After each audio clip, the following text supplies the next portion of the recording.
This podcast is brought to you by Adelaide.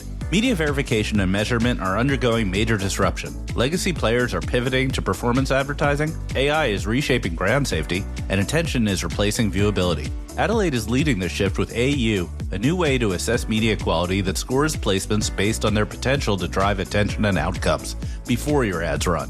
Think of it like a credit score for media. Finally, a clear view of quality before you buy. Take the guesswork out of your investment strategy and try Adelaide AU on your next campaign.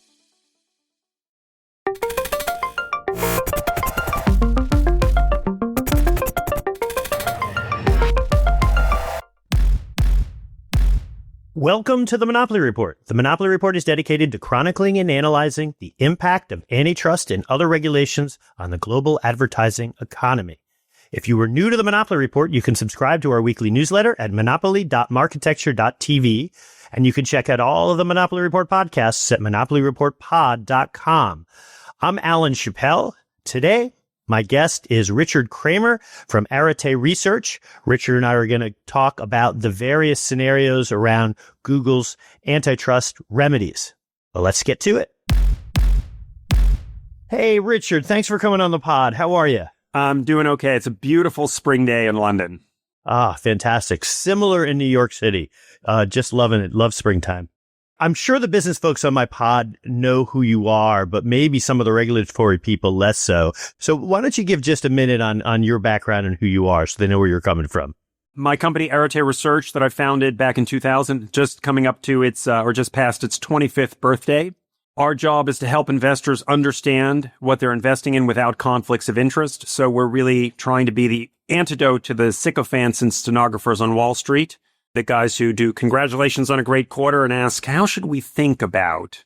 We have a team of 40 plus people that go deep into all manner of technology, semiconductors, software, telco, cable media. And I am not only the founder, but I do all the research on the internet space broadly, spending a lot of time on digital advertising, things near and dear to your heart. Well, good. And I'm really looking forward to getting your perspective. So today we're talking about the Google DOJ ad tech antitrust trial. Boy, it's hard to keep track right now with all the antitrust trial going on. But so just over a week ago, Judge Brinkema issued her long-awaited decision in the DOJ Google antitrust suit. And we'll know more about remedies phase, which probably won't start until later this summer, although I think we're going to get the proposals over the next week or two. So we'll at least have something more to comment on soon. I'm hearing we may not see a final decision on remedies until later this year.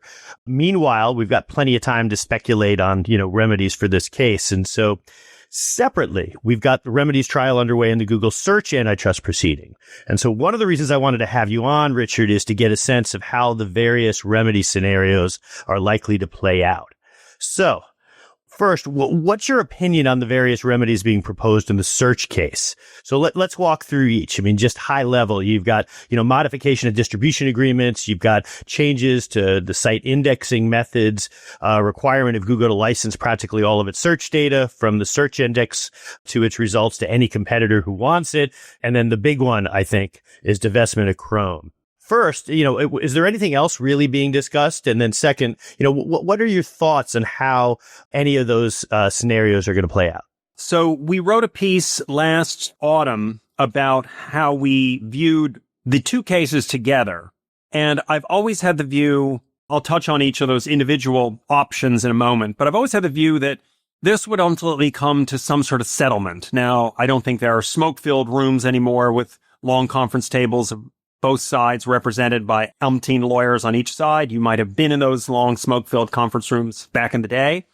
But when I look in the U.S. and I see that the Sacklers are still billionaires and not in jail, I think, there is really no conduct so egregious that you can't hammer out some sort of settlement.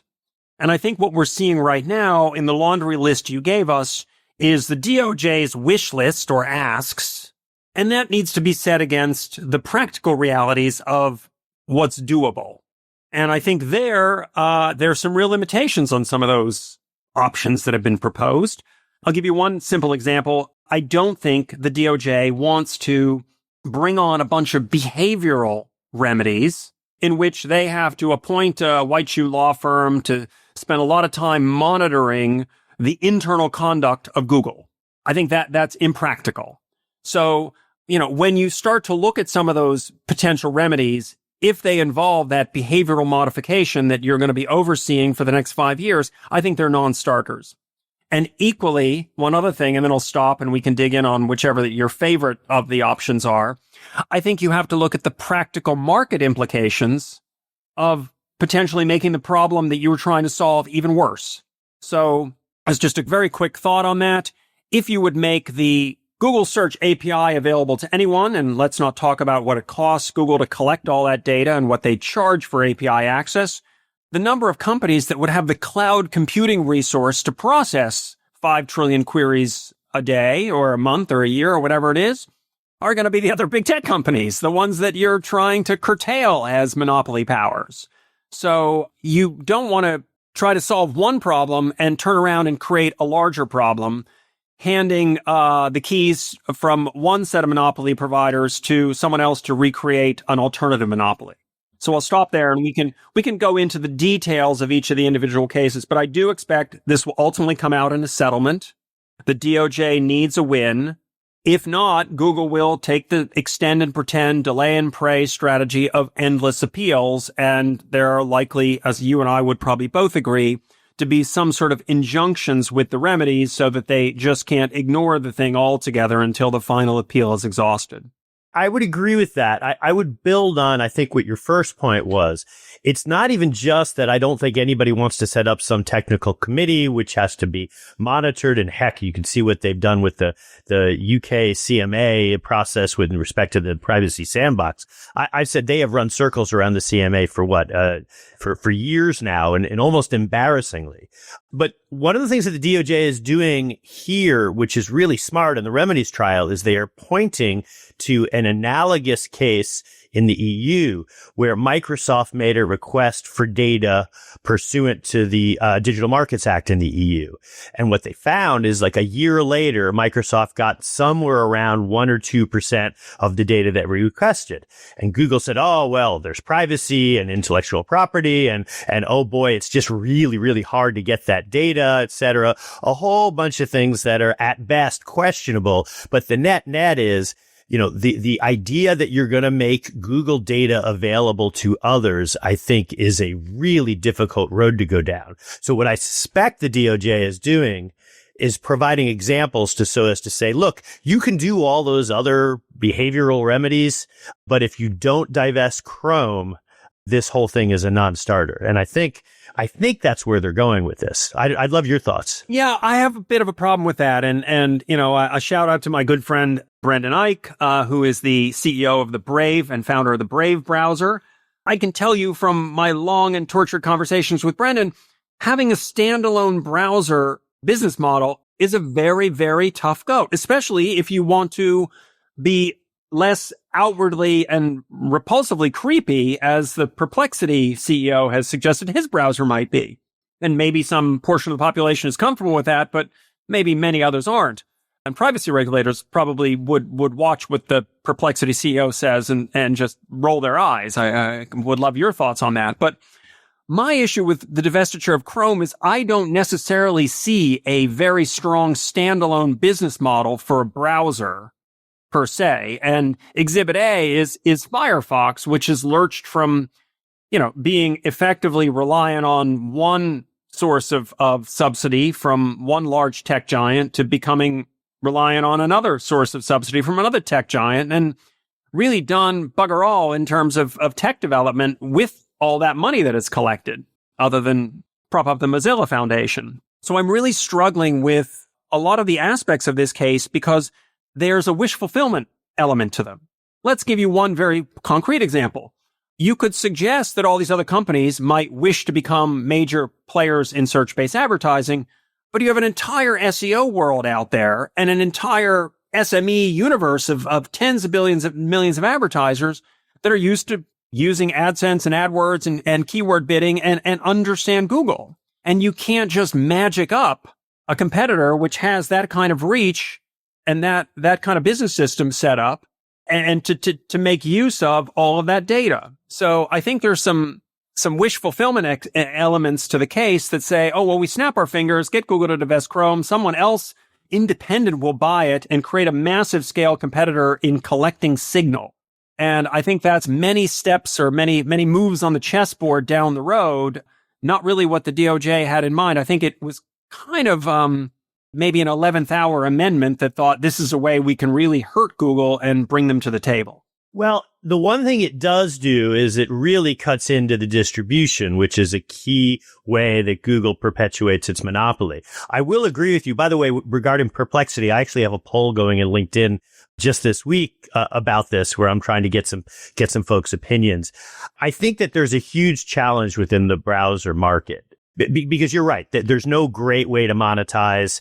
All respect to the Brave folks, you can't by default stop everybody else from using your browser to engage in digital advertising in all of its glories, and then have a separate monetization strategy which enables you to share data in the context of digital advertising. There's now in the US at least anti-preferencing measures that are going to make that a little bit more challenging. And we came up with lots of ideas. I think you can expect choice screens. You can expect some blocking of paying Apple for defaults. I think there are some practical things you can do.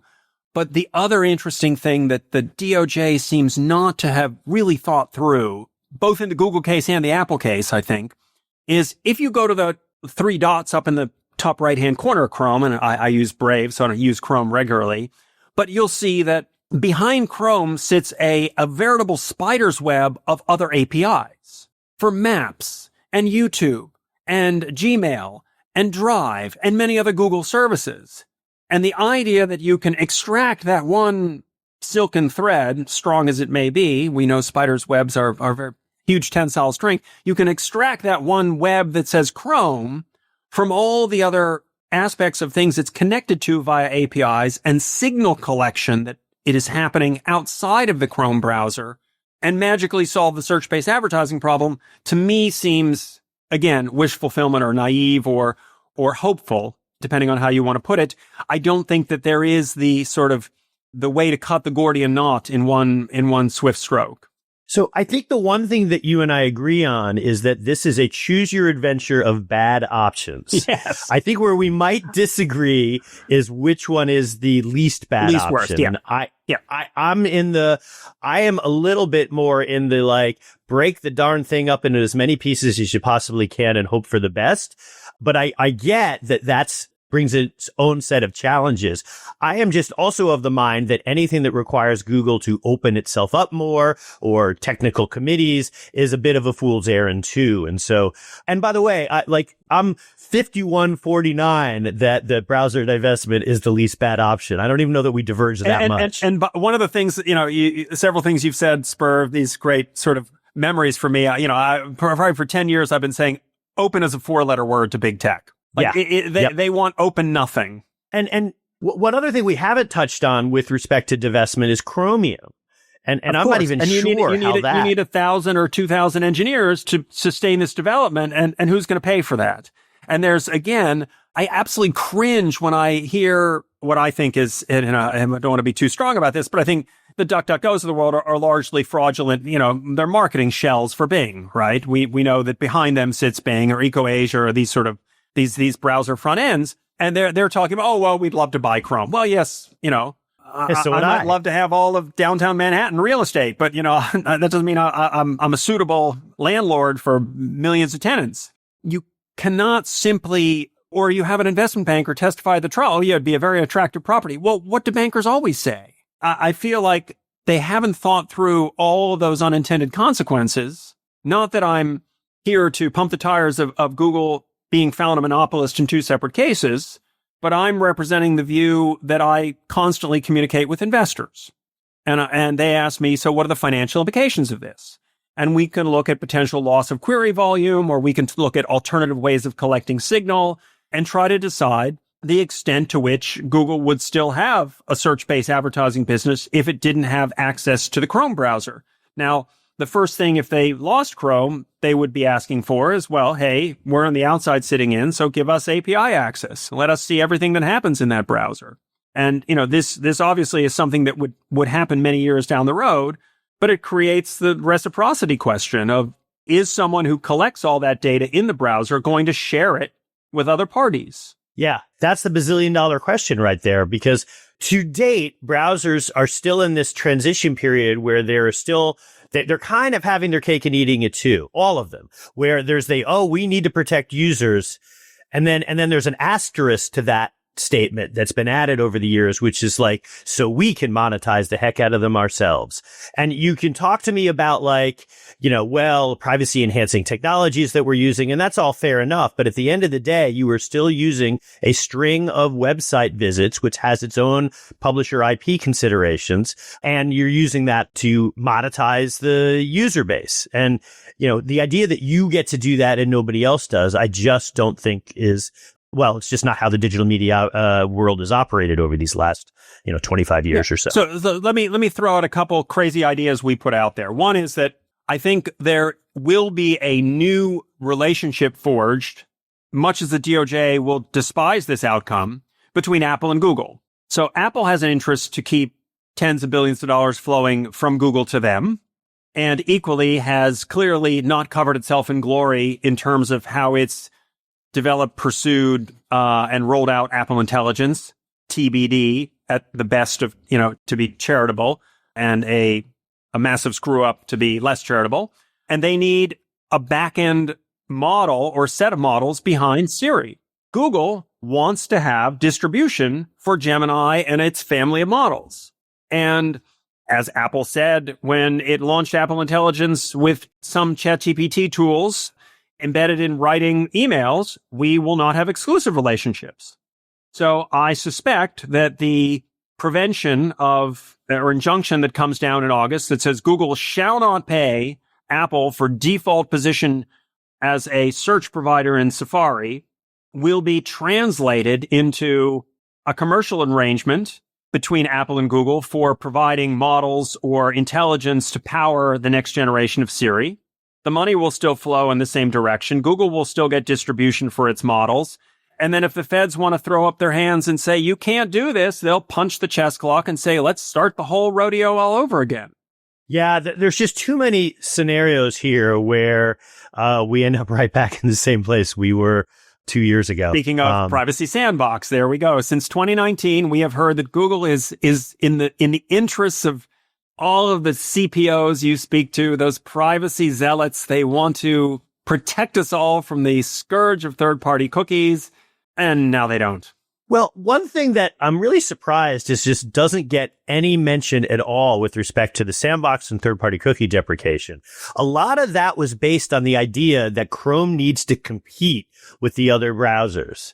So, but the problem with that argument is that if you look at market share over the last 5 years, it has not swayed at all. So if deprecating cookies was something that they needed to do to compete, well, that's sort of been blown up to smithereens. And so then, why are you doing it? And that's, well, I guess part of the problem. And then there's the separate thing that Google is so conflicted in their business that there were business units within Google that have been telling their partners and customers that cookie deprecation was never, ever, ever, ever going to happen. And they've been saying that for, 3 or 4 years.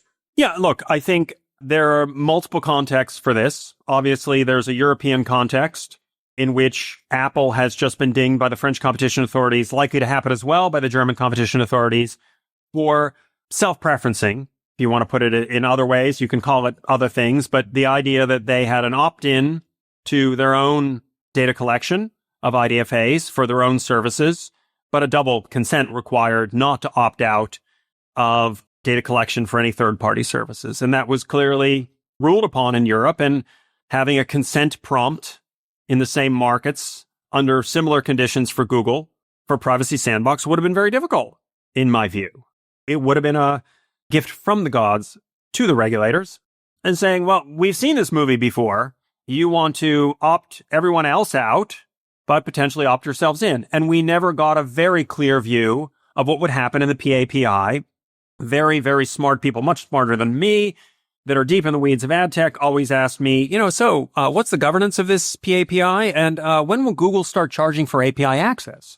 And I thought, that great question, So is this, they're going to collect all this stuff for free and just donate it to out of the goodness of their own hearts? That's very un-Google, a company that just reported $19 billion of free cash flow in the first quarter, a 34% record operating margin. They're not a charity. I want to get to the ad tech trial remedies, but before we do, I just want to make one point. All of the companies who were like, we need to get into the sandbox and we'll get first mover advantage and we really need to invest heavily in that. That was a naive and a poorly thought through business decision. I'll disagree with you on that. Why so? It forced companies to re-examine the sustainability of their business model and forced companies to think through workarounds, alternatives, etc., that might be more sustainable. And I don't think in that sense, for an ad tech industry that contains a multitude of miscreants and malappropriation, or I'm thinking of all the M words, malvertising, all this terrible, there's a lot of terrible stuff hiding in ad tech. I call it obfuscatory arbitrage in many cases because people are just arbitraging, but trying to hide the fact that they're arbitraging. I think it got a lot of companies to have a hard look at themselves and how sustainable their business are. Now, did every company generate value out of all that testing effort? No, but I don't think it was entirely wasted.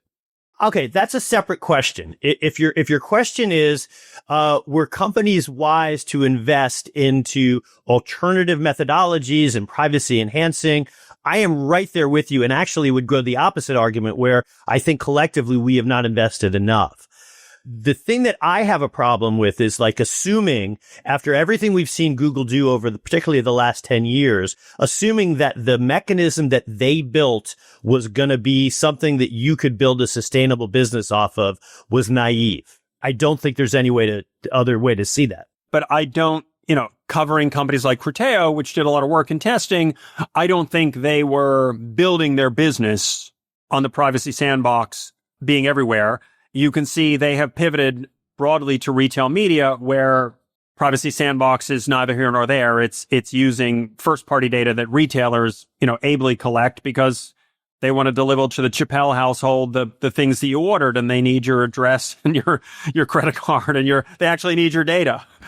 Yeah. Well, and in fairness to Criteo, take a look at the IPON web business and how much of that is dependent on Google for revenue. And so sometimes the answer here is that companies felt like they had a gun to their head, and so they had to play the game. And so with that, I feel a little bit better. But anyway, I'd love to turn a little bit to the Google ad tech remedies. The things that are being talked about now is, okay, divestiture of AdX and GAM. Now, I have a problem with that because I don't think that that's enough. I think once you divest GAM and AdX, then one of two things probably happens. Either Google figures out how to king make some other SSP, or Google just starts pushing all of their demand into their owned and operated, and then the whole open web is sort of starved. And so, but I'd love your thoughts. Okay, so let me take this to a higher level of abstraction and point out 2 or 3 very specific things that I tell investors all the time. One, there has been 10 consecutive quarters, actually, sorry, I correct myself, 11 consecutive quarters now of declining absolute sales in Google's network business. So we are coming up on the 3 full years of Google already doing the last thing that you mentioned, which is shifting the giant PMAX dial towards owned and operated inventory and away from third-party sources. Let's take that as a given. Second, and I think this is a very important thing from my perspective, maybe not so much for some of the wags that listen to TMR, but this affects about 3% of Google revenues and even less than 0.5% of Google's profits. In the 2020 trial, it was disclosed that the GAM, and if you want to lump AdSense into it, I know Ari Paparo wants to lump that into it theoretically, and I don't disagree with him. GAM and AdSense were about a third of the network business, and they made, a slightly above the 5% operating margin that the overall Google network business in the DOJ actuals that came out in that trial were, they showed the real numbers, 5% margin for that business against, at that point, a 22.6% margin for overall Google, which is now 34%. So this business is the redheaded stepchild times many times, right? This is not the business which is growing sales. And I do not believe that a business inside a company like Google is allowed to decline in sales for 11 straight quarters by accident. And if this was somehow, there are times where you have a very, very profitable business that's in structural decline. And we've seen this all over in the royalty world. People are in runoff mode. They're not investing in a new technology, but they're milking it with the patents. You know this world very well. It can be incredibly profitable. In this case, it's not. So it's neither a source of growth or profits. And I think this is just, in a way, kind of a nuisance case. Now, I had the crazy idea, and it is a crazy idea. And I think even a few people on your side of the world have even thought, well, it might be a great idea, but maybe it'll never happen, that Google would spin out the entire network business as a public benefit corporation, as a B Corp, and say, look, if we want to, and this might have made more sense in the previous administration than the current one, if we want to help publishers of all stripes, we'll spin out all this ad tech and let them provide all the programmatic pipes for something that more approximates cost than take rates. And there is no relationship between take rate and cost as far as we've been able to tell. Now, I don't think Google is going to do that. I don't think that the time for that may have come and gone, but that was our intervention to think, what could Google do that would benefit all those long-suffering publishers that feel hard done by ad tech? Yeah. So I agree with you that it was probably an interesting idea in the previous administration. Just politically, it's very difficult to see a Republican administration be willing to spin something off in that way. And I get that. And the time we put it out there, we thought, okay, we want to do a proper thought experiment. Like, what would be the best outcome for the industry? And that would be to decouple itself from this conflicted potential for discriminatory behavior ad tech stack that sits inside Google's much larger O&O business. Now, I think the really evil genius reason why Google might want to do this, it could then direct that third-party network business to short all of ad tech and wipe out listed ad tech and leave it as a very low margin take rate business that would suit Google's needs just fine. Yeah, and I think that's sort of the fear. I've heard people talk about things like applying like a must carry type of a rule into this where, they're required to spend on its open ad network business and continue that. The problem is in a college lecture setting, I kind of get that. But just having watched Google over the last 2 decades, it's just hard to see how, even if you added some kind of transparency requirement, I'm skeptical that ultimately would get us where we want to be. The one thing I think I agree with you, though, is I think that the DOJ is going to propose something on the buy side ad tech stack, which anybody listening to this is going to say, well, wait a minute. Yeah, that has nothing to do with the case. But I would actually pull from the search case where you can make an argument that Chrome divestment is not directly affiliated with what they were talking about in that case either. But if you're really trying to get at the perpetuation of the monopoly, you have to include a Chrome divestment. So I would, again, on the buy side, I would say Google is already in the position where it can clone DV360 for partners where it has a direct commercial relationship. Let's think a Pinterest, for example, where most of the senior management from Pinterest is ex-Google, and they have brought in Google as one of their third-party ad tech partners, and it makes a lot of sense for them in markets where they don't have a direct sales force to have Google bring demand to the platform, and what Pinterest really needs is higher auction density. So all of that makes a lot of sense, and I think, one of your dear friends, Mr. Papero, obviously had the idea that, a bidder is a pretty simple piece of technology and doesn't need to be overly complicated. And if you're buying a lot in PMPs or private marketplaces, you don't need all this extra decisioning. And we don't need 20% take rates in that business. We can do it at much cheaper rates. And Google would clone that business to have its own low cost bidder that it could work with third parties that it has direct relationships with and leave all that messy long tail of open web publishers to somebody else to buy on. So I think they're quite happy to get rid of it.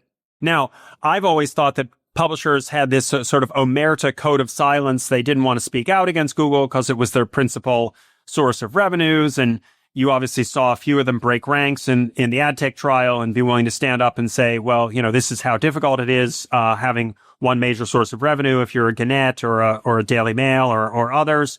But in the end, it's partly their own fault that they abrogated their responsibility to develop their own sales and marketing in Salesforce and allowed Google to take that role. Now that we're in that position, I don't think it's going to be some sort of bonanza for publishers when you refashion how the buy and sell side of ad tech work by removing Google's direct control over GAM and or potentially DV360, and with AdX being an adjunct to GAM. Well, yeah, I think there's hope that if you can knock down what the 35 to 40% markup that's being added, and you say you can cut that in half. And look, I don't know even if that's practical, but if you're able to do something like that, then, publishers feel like, okay, well, now because up to this point, it feels like publishers are watching more and more ad revenue go through into digital, and they're getting less and less. And so maybe if you cut into the margin, it'll at least help. But that's reshuffling the deck chairs on the Titanic, because if you look at the Trade Desk and Magnite and the brand safety guys and add all that in, it's actually cheaper to go all in on Google. The margin stacking for the Trade Desk on the open web and working with an Index or a PubMatic or a Magnite or all those others, and you add in all the brand safety guys and the reporting guys, you're not getting any better outcome. And certainly it's no more transparent. I don't think any ad tech intermediary truly wants or embraces transparency. And that goes from the biggest of the big techs all the way down to the smallest. Yeah, I think that's a fair point. I want to shift to one last area before I let you go. You started today saying that you think there's going to be some kind of a settlement. And for what it's worth, I think that there's a decent chance that sometime late summer there's a window with everything going on where, like, if there's going to be a settlement in the near term, that seems like as good a time as any.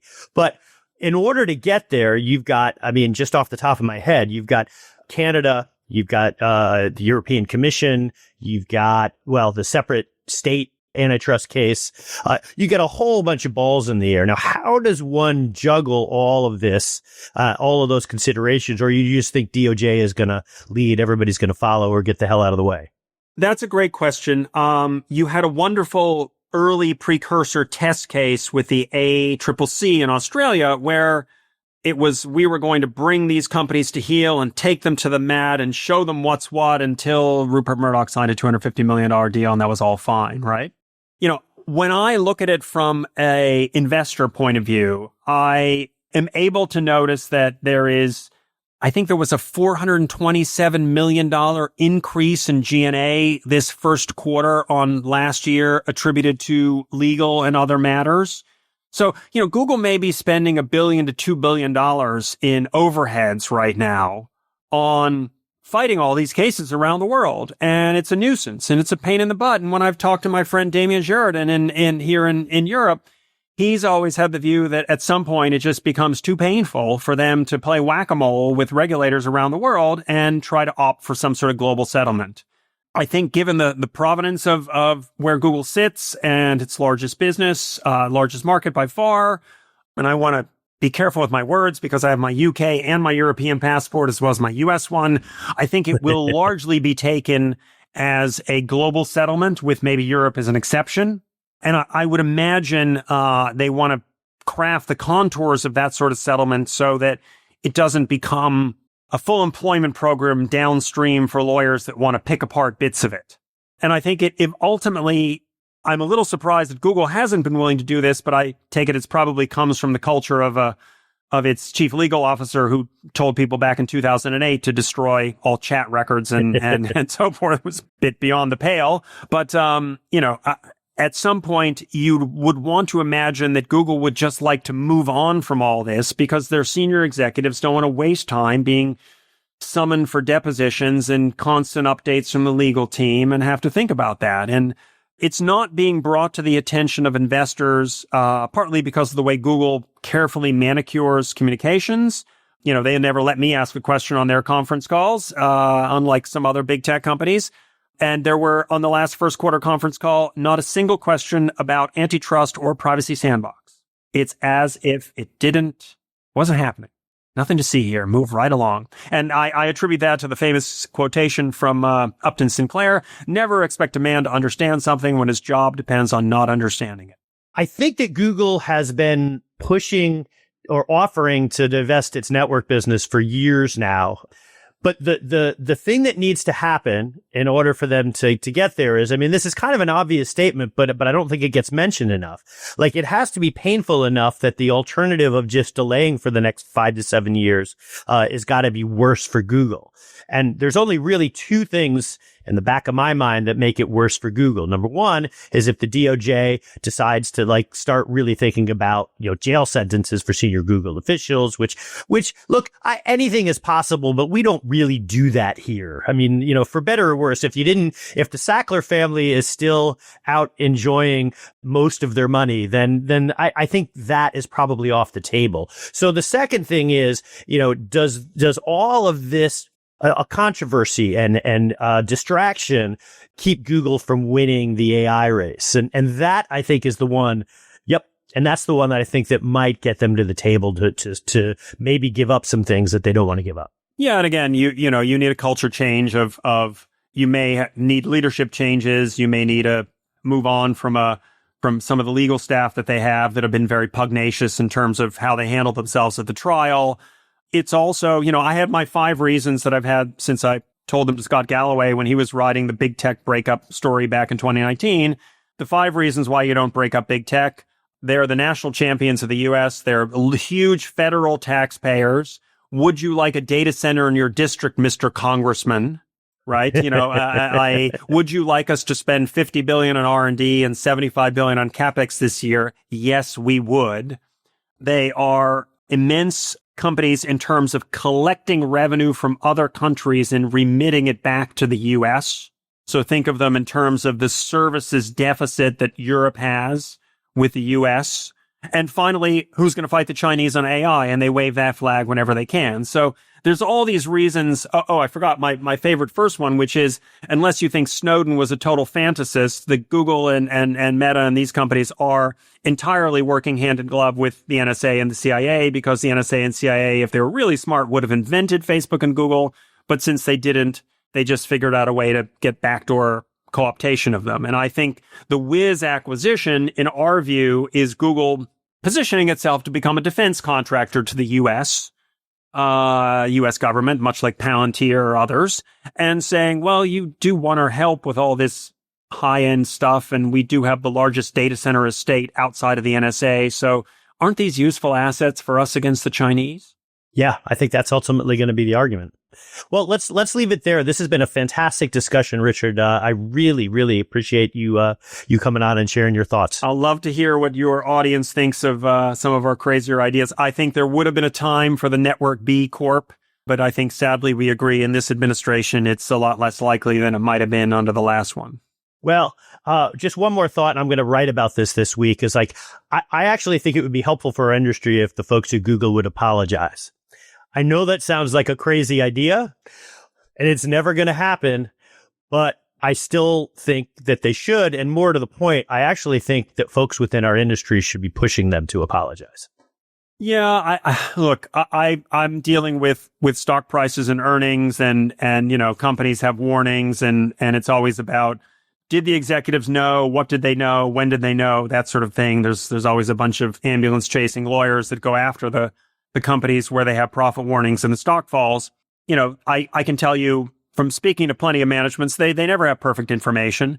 That said, it's business, and these companies are going to try to take any advantage they can get their hands on. And Google has been a brilliant business in terms of reaching $2 trillion of market value, in terms of leveraging every advantage, reaching a $350 billion P&L last year, generating over $100 billion of net profit.